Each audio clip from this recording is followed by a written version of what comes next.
Welcome to Nova News. I'm Cynthia Stone, and today we're going to discuss a simple checklist to building and running a WordPress website. WordPress is a powerful CMS that comes with multiple features, making it easy to build and run a fully functional website. If you are planning on starting a WordPress design project, we've gathered a small checklist that will ensure all the critical tasks are covered from the launch to maintenance of your website. Setting up your WordPress website. The first step is to identify a domain name that is perfect for your brand. Once you do, check if it's available and purchase it. Then get a hosting plan from a reliable service provider that specializes in WordPress hosting.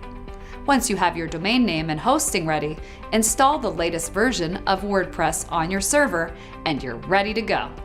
Getting started with WordPress design. Once you've set up a new domain and database in your cPanel, the next step is to install a WordPress theme. You can search for multiple themes online that suit your brand. Optimize your WordPress website. As you continue customizing the WordPress theme, take time to create a sitemap and 404 page. Design a 404 page that is interactive and allows your web users to navigate your website easily.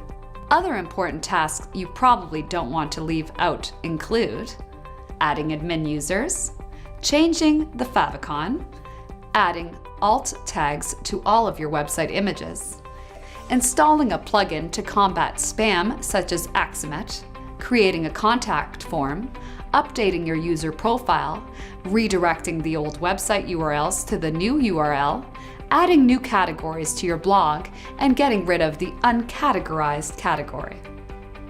Testing and security.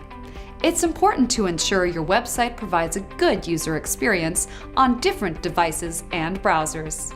Take time to test the website on multiple devices and browsers. You can also hire an SEO company that will help you to achieve better rankings and maintain well-optimized WordPress pages. Back up your WordPress website. First, install a WordPress backup plugin that will ensure you back up your database and files. You can also run a manual backup and download the zip file on your computer. Make sure there's an automatic WordPress backup data schedule so that you don't miss out on data if the unfortunate happens. Thank you for watching. I'm Cynthia Stone. Make sure that you like us on Facebook, follow us on Twitter, and subscribe to our YouTube channel. Thanks for watching.